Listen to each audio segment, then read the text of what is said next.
Welcome to Growing Older with Gusto, a podcast dedicated to talking to people who are growing older in a positive, productive way, or who are helping people to grow older in a very productive way. I am Gail Zugerman, your host, and today's guest is an enterprising man from California who has been shaped by life experiences to leave the world a better place by helping people as they grow older.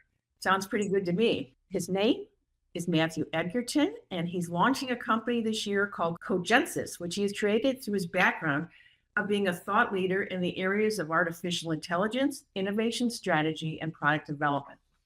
Prior to his latest endeavor, Cogensus, Matthew led the global strategy and GTM for the communication and media division of Accenture, Microsoft's cloud first practice. Matthew has so much to tell us about how he got to where he is, so I'd like to welcome him to the show. Welcome, Matthew. Hi, Gail. Thanks for having me. So you told me you're shaped by your personal experiences. Let's start there. Can you tell our listeners how this played into your starting your own company called Cogensus? Great name, by the way. Thank you. So the personal experience I referenced was the particular passing of my grandfather. So when I was a little guy, one, I spent a lot of time with my granddad. He watched me a lot from the ages of like 1 to 11 when he passed away.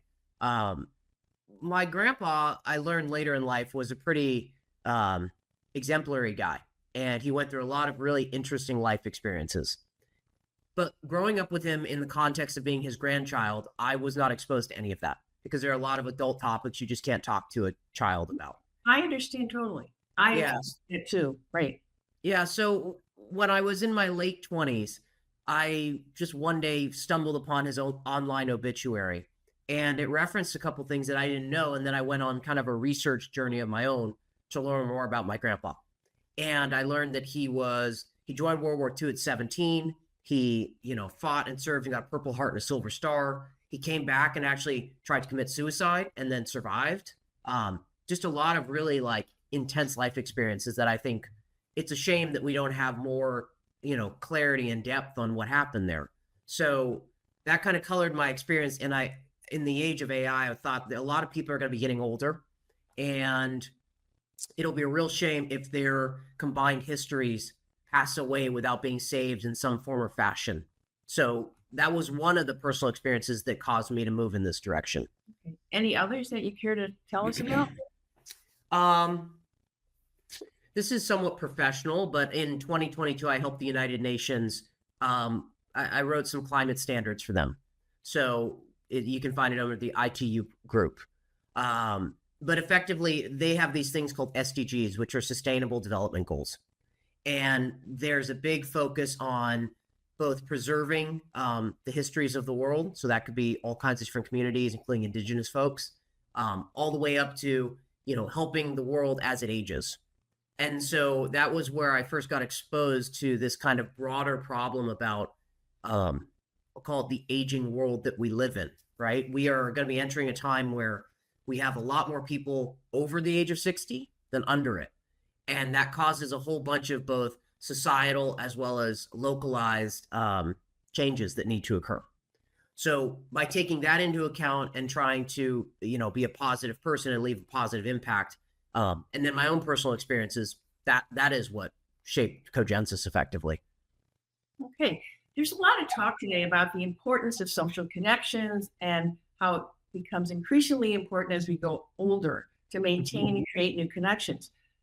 Can you talk to our listeners about social isolation versus loneliness versus social connectedness? Sure, absolutely. So they're three interrelated but distinct concepts, and we flirt with all of them as people of the world, at any age, right?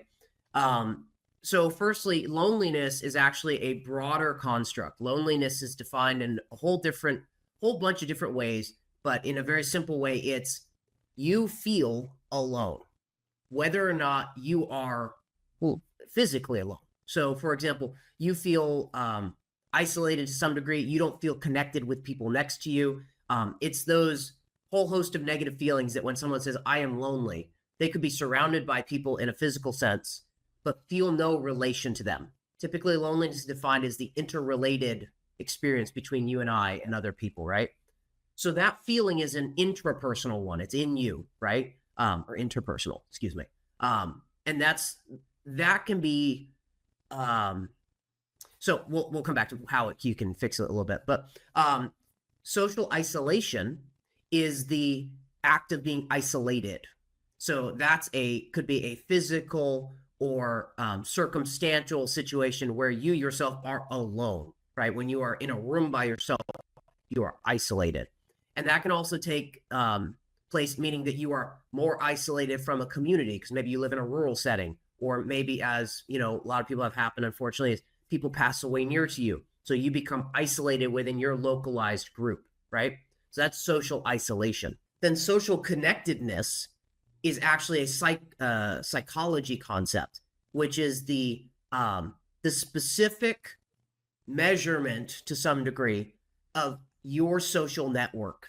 And social network does not mean social media. Social network means I have 2 best friends. I have 3, acquaintances. I have 1 family member, right? Those are your relationships. And the degree to which you feel connected with those people is social connectedness. So, for example, there's a lot of research better understanding social connectedness, because people who score very low on that scale tend to have, problems with social isolation as well as the feeling of loneliness. These 3 things are actually being now recognized as health drivers to some degree, right? They can improve your health let me phrase this. They can, your recovery for something, right? Or your chances of readmission for something. These heavily influence those factors, right? They also, for example, things like cognitive decline, dementia, a number of other, cognitive conditions. If you are socially isolated, you're effectively not as engaged with some of those verbal, processing things. And so those can actually cause those conditions to speed up in their severity. And so that's why it's very important to focus on these concepts, especially as we age, because we become more exposed to some of these realities of the aging body. Do you think that people who are naturally introverted, or say they don't need to be around people all the time, or maybe just have a few close friends and that's it, do they suffer more health-wise, do you think, than other people? So it's interesting because they could be, they could be more isolated, right? If we're talking about social isolation, but they could be less lonely. And Okay. what they find is the loneliness component is that I'll call it the feelings perspective, right? Mhm. Social isolation becomes a problem when you think about like access to healthcare, right? Or access to emergency contacts. So that's why it's good to live in or near a community potentially, right? Just for the physical location of people. However, you could live remote and not be lonely at all. You could have actually a very high degree of social connectedness because a lot of that is self-reporting. And you could say, I feel very connected to my, sister who lives across the country. We talk every day. And so you might not have those negative perceptions, right? And Mhm. that's one of the things that I feel social media has been very negative for the world over, is that in many cases, it can magnify this perception of you feeling alone, whether or not you're surrounded by people that actually may have an interest in engaging with you. So I would say in some cases, an introvert might actually be more uh, better prepared for some of those concepts versus an extrovert that derives a sense of, purpose or activity from the relationship with other people. So, Got it. So tell us, what are the social determinants of health? sure. Social determinants of health are a concept that have been talked about from 2021 was when they first kind of made their prime time, appearance. And they effectively are non-medical related factors that influence health outcomes. So this is a very broad category. It could be everything from your income to your politic outlook to your country you live in. There's a whole bunch of different things. I believe there's about 14 to 20, and they're quite easy to find the list if you were to Google list of SDOH. That's the acronym for it. Is there some level of importance between them, or some more important Yes. than other? Okay. Yeah. So effectively, what they're finding is that within those SDOH categories, there's actually a fair degree of, causation or correlation, depending how you look at it, to health outcomes. Meaning some of those are very impactful. For example, loneliness and social isolation are SDOH.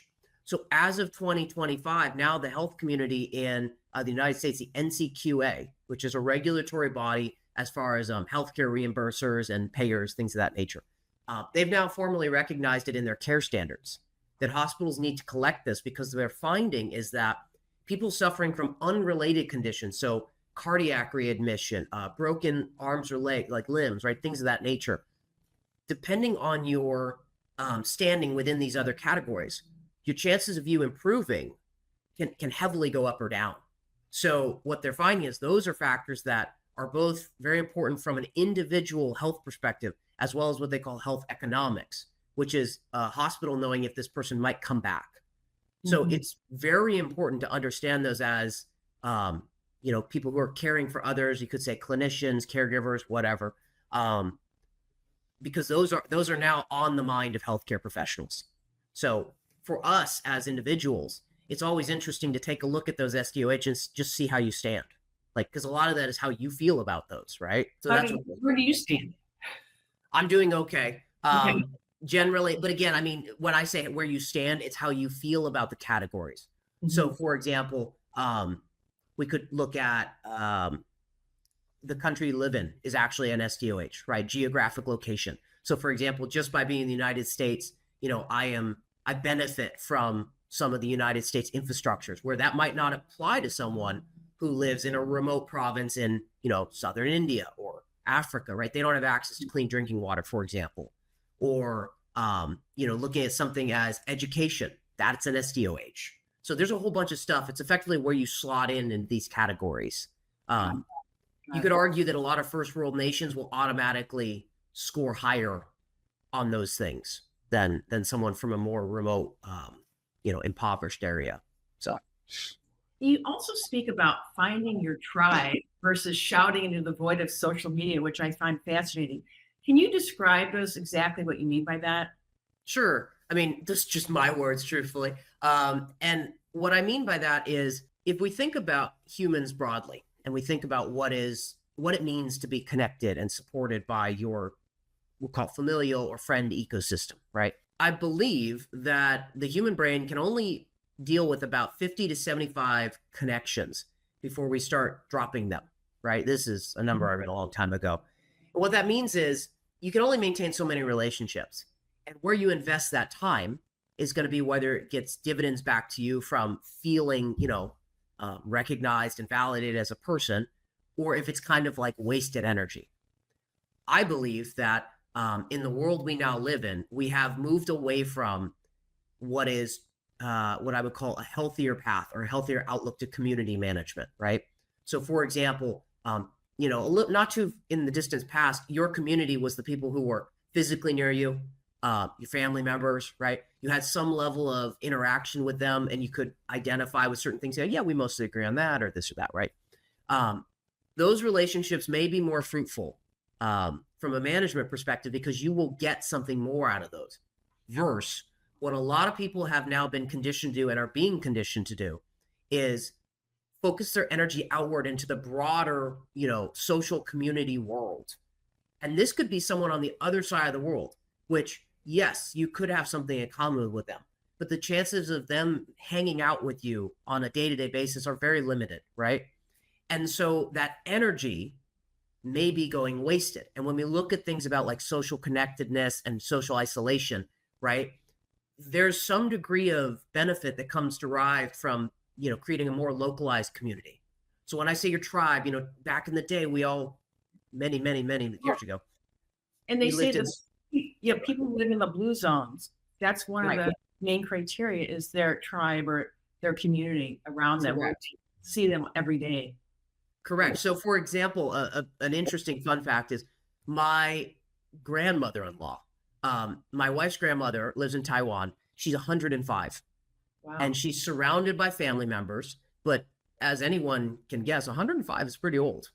And it's one of those things where if you look at her lifestyle, it's very blue zone-ish, right? Mm-hmm. Not a blue zone, but she tends to make all her own food at home. She's got, 8 children who take care of her. She's highly supported. She's in a localized area surrounded by her tribe.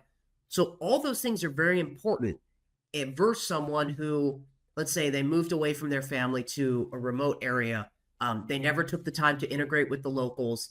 And so their community might be a country away, right? And they have no localized community. So they are very likely to be isolated in some form or fashion, whether it be socially or physically.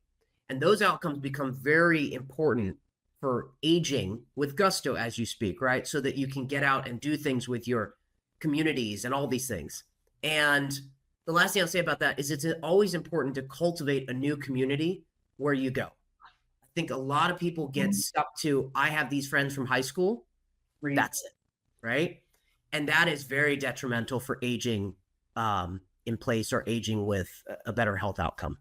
As somebody who recently moved to a totally new part of the country with my husband, into a community, which is what we wanted to do, it does take some time to find your friends and to learn who people are and what people are going to be, people you want to be friends with. So it takes some time. So it's important for people to know that it's a process and it's worth doing though.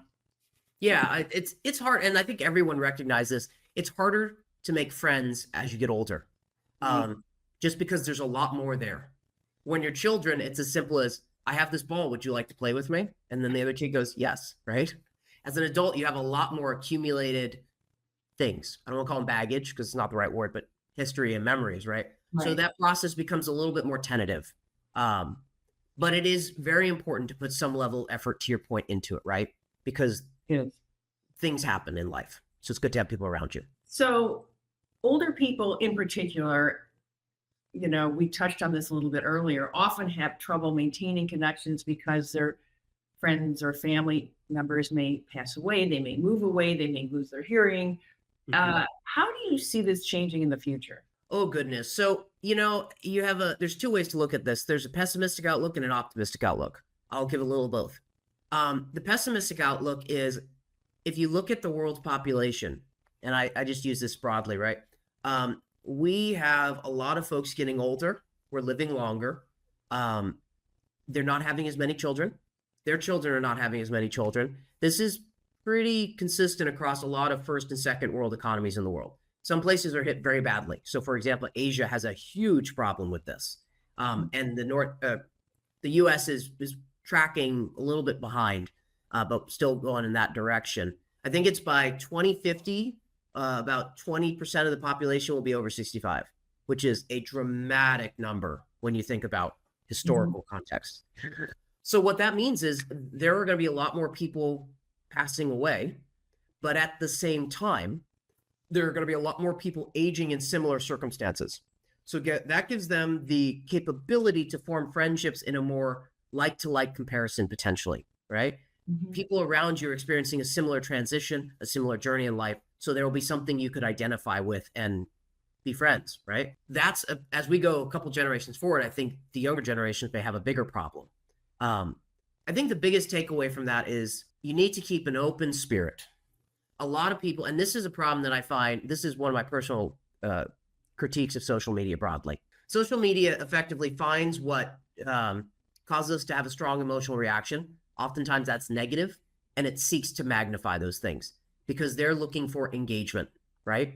At the end of the day, how they get paid is when you click the link and you spend time in the whatever, right? It could be the news, it could be article, it doesn't matter, videos. And so those topics are not often good for you. It's actually, we have much more negative content output than positive because negative just moves faster. People like to rage to themselves.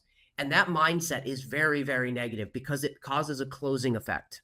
You effectively close yourself off from new experiences and new people. And by doing that, you're really only harming yourself.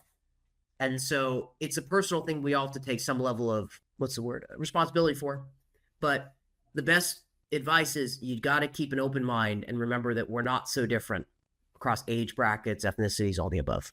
So aside from maybe living in a closely knit community, how can loneliness and isolation be abated for older people? What are some other ways that people can not be lonely and not feel the social isolation? Social isolation is the trickier one because isolation is generally physical, right? So when it's social and physical, it's that. But feeling lonely, it's about understanding your communication. No, communication is not the right word. Your connections. Let's say that.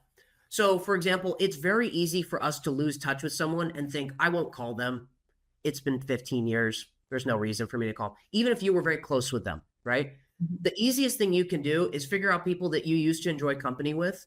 And if there wasn't some kind of horrible, schism or chasm Mhm. that caused you to break apart, reach out to them because they very likely may be thinking the same thing, but it takes some level of faith to reach out to someone. Secondarily, this is actually something that we're looking to, assist in our platform is that we're going to help by building out effectively these personalized social connection charts that allow you to take an impetus forward and go connect with people that you would like to. Not through our platform because we're not social media. We're just going to give you kind of like, this is what we view based on what you tell us, right? So that's one. And then the last part of this, which is interesting because it sits right next to these things, is purpose. One of the key things about blue zone people and people who tend to live a long time is they have a very clear purpose in life. It's something they like. It's something they do. It's someone they talk to, right? That. And so it could be a whole bunch of things, but finding your purpose to some degree, the reason to get up and do something every day is what will keep you getting up and doing something every day. So true. So true. Yeah.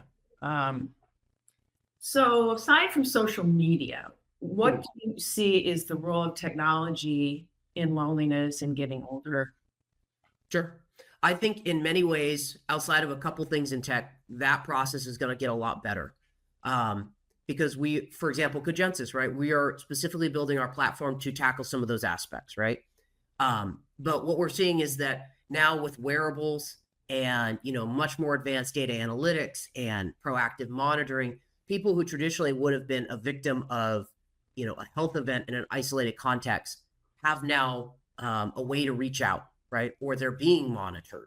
So we have a much more eyes on, hands on approach where in the past we just didn't, right? It wasn't uncommon to hear someone who lived in a remote countryside was found 2 weeks later having passed away from an event. Nobody knew, right? Now with the advent of wearables and kind of their mass scale, right? It's very easy to the watch you wear every day that tells your time.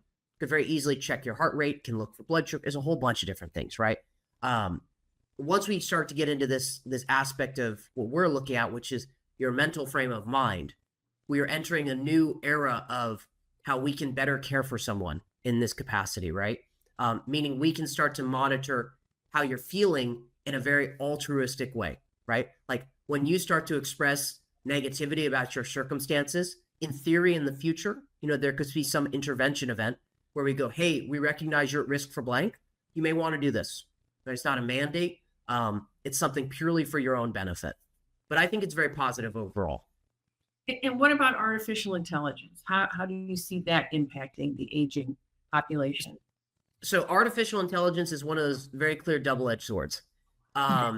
Artificial intelligence has the capacity to do a lot of good stuff, but I think in many cases it will be positioned to do not so good stuff. And I don't necessarily think the people designing it are evil. I think it's more just a perspective of they're looking for certain milestones or, as I said, engagement points, right? And those might not always be rooted in the best, what's best for you. So, for example, one of the key things to watch out for in a number of the AI platforms coming out is what they call unhealthy attachments. So we're getting into an age where they can very clearly simulate an avatar that looks identical to you and I, right? I was going to ask you the next about robots. How do you feel about robots? I know that people are who are older, there's dogs or robotic dogs to help, which I thought was kind of clever, actually. Right. I think the robots are far less concerning than some of these digital avatars. So the reason I say that is if someone is older and someone grew up in a very different time, right? And potentially they have early stages of cognitive decline of some form or fashion, right? They might not understand that they're talking to someone that isn't real when it looks just like you and I on a health application, right? By the way, yesterday in the New York Times, there was a long story about a woman who was married Mhm. who got involved with some, I don't know whether it's an avatar, but it was some artificial man online who she's Mhm. having a real relationship with. Bizarre. Did you hear about that? It was very I bizarre. I didn't hear about that one in particular, but that's not uncommon. So that's probably my biggest. So for example, within Cogensus, we do not at this time use realistic avatars on purpose. We have a very strong MD psychiatric bend in our technology, right? And so we use cartoon avatars on purpose because our intention is not to remove humans from the equation. Whereas a lot of applications of AI are what I call siloing applications, right? They're designed to appeal to you and specifically you and zone in so deeply that you get very attached to it. And from a perspective of how we expand social communities and keep you healthy in these outcomes, that is the worst thing you could do. So, yeah, Okay, so tell our listeners more about Cogensus. I really, I want to know more about and understand this business that you're launching and how sure, it's going to help people age more healthfully and with gusto. sure, absolutely. So, I think our platform is effectively three pillars. And these pillars were created based on a lot of field research that I personally did. So before I launched this company, I went out and I interviewed and spoke with a number of people across a whole bunch of different positions. These would be people in active, different kinds of care homes. These could be, totally independent senior living. These could be people who still live in their own home and apartment, like no problem. They're not in any community. These could be people in memory care, a whole bunch of things, right?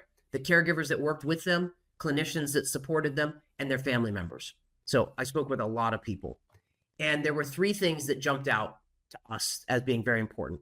So, first and foremost, people experiencing loneliness or social isolation are not stimulated on a verbal activity basis on a day to day, right? So, what Mhm. happens is they reach out to everyone around them. And that could be things as well, right? To your point, they could start talking with an online chat app, they could reach out to customer service. That's from a deficit of activity.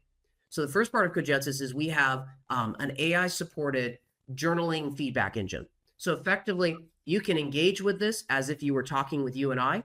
Mhm. Um, its function is not to guide you in any particular direction, but rather engage you in communication that stimulates where you want to go with it, right? The idea being is you talk about how you're feeling, you can talk about any event, you can just talk, right?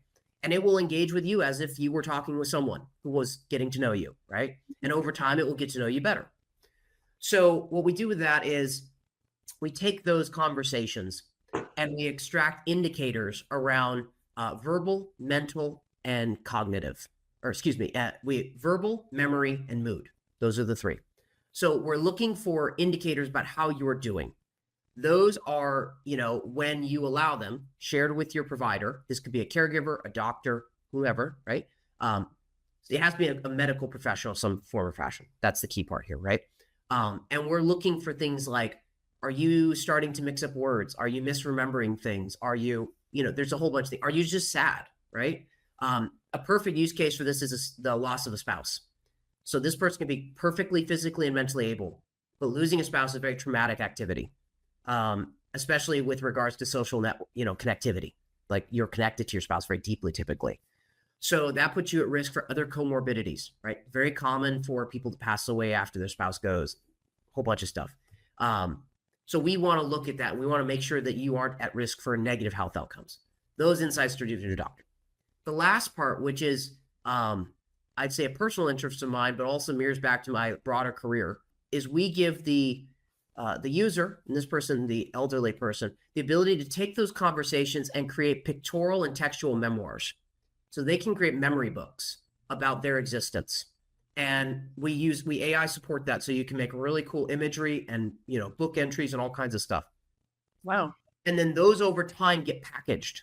And so you have this very robust living history of what you want to share, right? It's not trying to create you, right? There are a couple AI platforms that say, oh, give us all this stuff. We'll recreate you as an avatar. That's not our goal. Well, Um, do you do that by using photos they share with you or asking questions of them, or how does that work? Correct. So as I said, when you speak with the AI platform, let's say you want to talk about your dog, Shirley, right? You can tell it the story about your dog and it will engage with you as if it's a a normal person saying, oh, tell me more about your dog. What kind of dog? Blah, blah, blah, blah, right? Mhm. The point of that is for you to be able to recollect and say, create a memory of my dog, Shirley. It will give you different options, of course, and you can create a pretty realistic version of your dog, Shirley, right? And you can do that with a sample text and all kinds of stuff effectively to make your book.